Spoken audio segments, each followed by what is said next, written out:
नमस्कार, मैं हूं मनमोहन भट्ट। नोएडा के प्रकरण में उत्तराखंड के ब्यूरोक्रेसी और उत्तराखंड की राजनीति में घमासान मचा हुआ है। लेकिन यहां पर सब लोग एक सवाल पूछ रहे हैं कि आखिर सरकार क्यों जांच नहीं करा सकती। सरकार मतलब उत्तराखंड की सरकार। प्रकरण सबके सामने है। उत्तर प्रदेश पुलिस या उत्तर प्रदेश शासन जांच करा रहा है तमाम तरीके से, जो तमाम पहलू हैं इस खबर के। लेकिन जमीन घोटाले में उत्तराखंड की कोई सीधी भूमिका नहीं है। खुद मुख्यमंत्री पुष्कर सिंह धामी ने कहा है कि यह प्रकरण उत्तराखंड के बाहर का है, इसलिए उसके हाथ बंधे हुए हैं। लेकिन यहां पर एक बड़ा सवाल है। बड़ा सवाल यह है कि अगर मुख्यमंत्री कार्यालय में तैनात हुए अधिकारियों पर कोई सवाल उठता है तो आखिर उनकी जांच क्यों नहीं कराई जा सकती?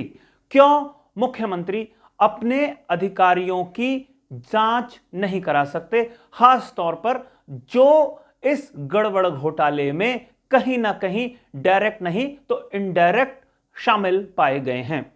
कुछ बड़े सवाल यहां पर उठाने की हम कोशिश कर रहे हैं। सबसे पहला सवाल कि आखिर यशपाल तोमर के साथ उत्तराखंड के अधिकारियों के क्या रिश्ते हैं? उत्तराखंड में सैकड़ों आईएएस, सैकड़ों पीसीएस, सैकड़ों आईपीएस और सैकड़ों पीपीएस अधिकारी हैं। आखिर 3-4 अधिकारी ही क्यों शक के घेरे में आए? यशपाल तोमर ने अपनी जांच में 3-4 अधिकारियों का नाम ही क्यों लिया? और जब नोएडा पुलिस ने या उत्तर प्रदेश पुलिस ने एफआईआर दर्ज की तो कुछ चुनिंदा अधिकारियों के परिजनों का नाम ही कैसे शामिल हुआ?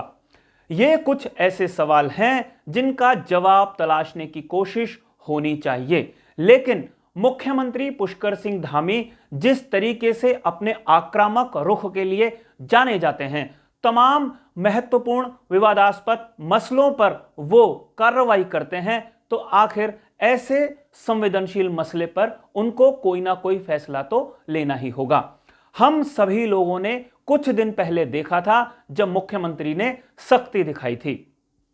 आरटीओ में छापा मुख्यमंत्री ने मारा और तमाम अधिकारियों को यह संदेश दिया कि वो समय पर दफ्तर आए, कार्यप्रणाली में सुधार लाएं। मुख्यमंत्री ने ही यह संदेश दिया कि किसी भी कीमत पर कोताही बर्दाश्त नहीं की जाएगी। कई अधिकारियों के पर कतरने की मुख्यमंत्री ने बड़ी सोची समझे अंदाज में काम किया है। लेकिन कुछ महत्वपूर्ण मामले ऐसे हैं जिन पर अभी मुख्यमंत्री का शायद ध्यान नहीं गया है। जाहिर सी बात है, उत्तराखंड में चंपावत में उपचुनाव है। उपचुनाव में खुद मुख्यमंत्री पुष्कर सिंह धामी उम्मीदवार हैं। हो सकता है कि यह बड़ी वजह है कि मुख्यमंत्री कोई बड़ा फैसला इस पूरे प्रकरण में नहीं लेना चाहते। लेकिन मीडिया कर्मियों के साथ बातचीत में मुख्यमंत्री ने यह कहा कि यह पूरा प्रकरण उत्तर प्रदेश का है, इसलिए राज्य सरकार कोई कदम नहीं उठा रही है। लेकिन अपने अधिकारियों की जांच मुख्यमंत्री क्यों नहीं करा सकते?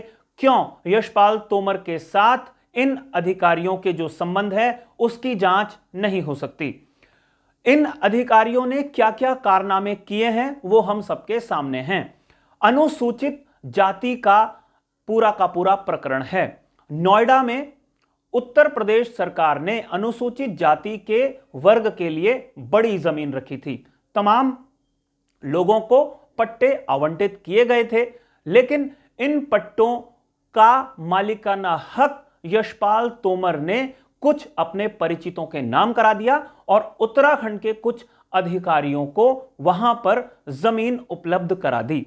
यह पड़ताल का विषय है कि आखिर यशपाल तोमर ने उत्तराखंड के अधिकारियों को नोएडा में क्यों जमीन उपलब्ध कराई, किस दर पर जमीन उपलब्ध कराई, उनके क्या कारोबारी रिश्ते या व्यक्तिगत रिश्ते उत्तराखंड के वरिष्ठ अधिकारियों के साथ थे। इस बात का खुलासा होना बेहद जरूरी है। और इस बात का खुलासा होना तो और भी ज्यादा जरूरी है कि जिस तरीके से नोएडा के कई अनुसूचित जाति वर्ग के लोगों के खिलाफ मुकदमे देश के अलग अलग हिस्सों में दर्ज हुए, उसमें उत्तराखंड के अधिकारियों की भूमिका क्यों संदिग्ध पाई गई है। खबर है कि नोएडा के ऐसे अनुसूचित जाति वर्ग के लोग जो अपनी जमीन या पावर ऑफ अटॉर्नी अपनी जमीन की यशपाल तोमर के कहने पर दूसरे व्यक्तियों के नाम नहीं कर रहे थे, उनके खिलाफ उत्तराखंड में भी कई फर्जी मामले दर्ज हुए हैं। यह अपने आप में बहुत चौंकाने वाली बात है कि सीधे साधे गरीब वर्ग के ऊपर किस तरीके का अत्याचार हुआ है, और इस अत्याचार में कहीं ना कहीं उत्तराखंड के कुछ चुनिंदा नौकरशाह भी शामिल हैं। तो ये भूमिका अगर आती है, ये सवाल अगर उठता है, तो क्यों ऐसे अधिकारियों के खिलाफ मुख्यमंत्री जांच नहीं करा सकते? ऐसे अधिकारियों की संपत्ति की भी जांच मुख्यमंत्री क्यों नहीं करा सकते? ये भी उत्तराखंड की जनता पूछ रही है। मुख्यमंत्री ने अभी हाल फिलहाल में उत्तराखंड में हो रहे जमीन के बड़े घोटाले की जो शुरुआत हो रही थी, उस पर भी जांच के आदेश दिए हैं। जाहिर सी बात है, मुख्यमंत्री अपने ऊपर कोई भी इल्जाम नहीं लगने देना चाहते, कड़ी कार्रवाई कर रहे हैं उत्तराखंड की जनता की भलाई के लिए, उत्तराखंड के आम मतदाता के लिए, आम नागरिक के लिए वो लगातार काम कर रहे हैं। आरटीओ ऑफिस में जो उन्होंने छापेमारी की थी, उसका फायदा भी उत्तराखंड के आम लोगों को ही मिल रहा है। तो जब एक संवेदनशील मुख्यमंत्री आम जनता के भले के लिए लगातार प्रयास करता है, तो अपने ऐसे अधिकारियों के खिलाफ अगर कोई उनके पास जानकारी आती है, तो उनके खिलाफ जांच क्यों नहीं होनी चाहिए? इन अधिकारियों पर सीधा तो कोई आरोप नहीं लगा है, लेकिन इनके परिजन शक के घेरे में हैं। इनके परिजनों के खिलाफ मुकदमा दर्ज हुआ है उत्तर प्रदेश में, और इनके परिजनों की गिरफ्तारी अब कभी भी हो सकती है, जो जानकारी नोएडा और लखनऊ से प्राप्त हो रही है। अब यह देखना बहुत महत्वपूर्ण है कि आखिर उत्तराखंड सरकार क्या कदम उठाती है, उत्तराखंड सरकार किस तरीके से कार्रवाई करती है। क्या उत्तराखंड सरकार और उत्तर प्रदेश सरकार मिलकर कोई कार्रवाई करने जा रही है? क्या उत्तर प्रदेश पुलिस ने उत्तराखंड से भी संपर्क साधने की कोशिश की है? यह भी कई लोग पूछने की कोशिश कर रहे हैं। इनका जवाब मिलना भी आने वाले समय में अभी बाकी है। लेकिन यहां पर एक बात मैं और अभी आपको स्पष्ट करूं कि जिन अधिकारियों के परिजनों का नाम शामिल हुआ है, उन अधिकारियों पर सीधी नजर उत्तर प्रदेश सरकार या उत्तर प्रदेश पुलिस की है। इन अधिकारियों पर मुकदमा इसलिए दर्ज नहीं हुआ क्योंकि इसकी मंजूरी के लिए भारत सरकार के पास जाना होता। इस पूरी कार्रवाई में समय लग रहा था, इसलिए जिन लोगों के खिलाफ पट्टे आवंटित हुए हैं, जिन लोगों ने क्रय विक्रय किया है, उनके खिलाफ सीधा मुकदमा दर्ज कर दिया गया है।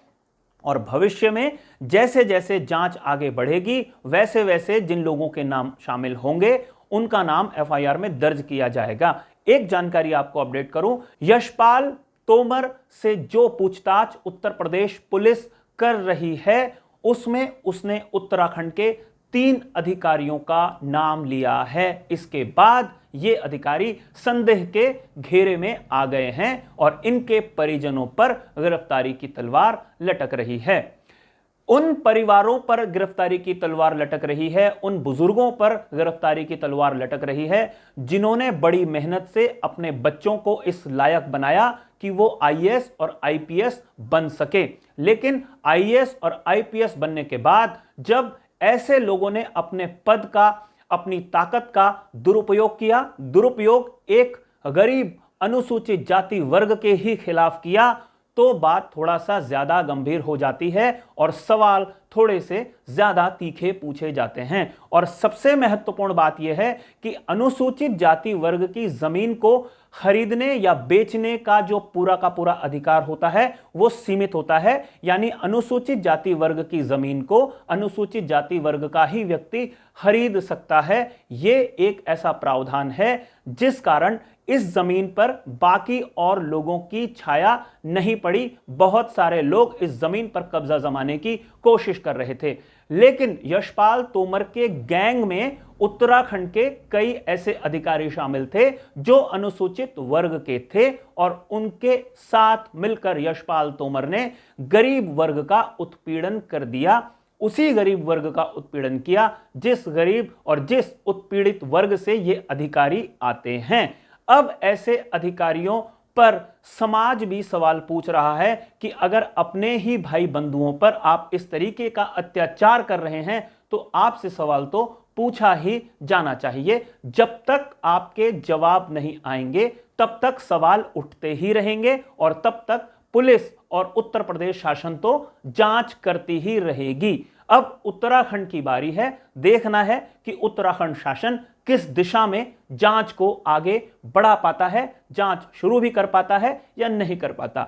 वैसे उत्तराखंड में किसी भी अधिकारी के खिलाफ कोई बड़ी कार्रवाई होती हुई हमने नहीं देखी है। अब क्या इसको लेकर कोई भिन्नता इस बारे में दिखाई देगी, यह देखने वाली बात होगी। क्या कड़ा कदम मुख्यमंत्री पुष्कर सिंह धामी चुनाव के बाद दिखाने जा रहे हैं, यह देखने वाली बात होगी।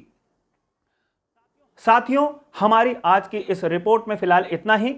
जाने से पहले आपसे दो गुजारिश जरूर करूंगा। यह रिपोर्ट अगर आपको पसंद आई हो तो इसे लाइक जरूर कीजिए, इसे शेयर जरूर कीजिए, और अगर आपने अभी तक हमारे इस चैनल को सब्सक्राइब नहीं किया है तो इस चैनल को भी सब्सक्राइब आप जरूर कर लीजिए। नमस्कार।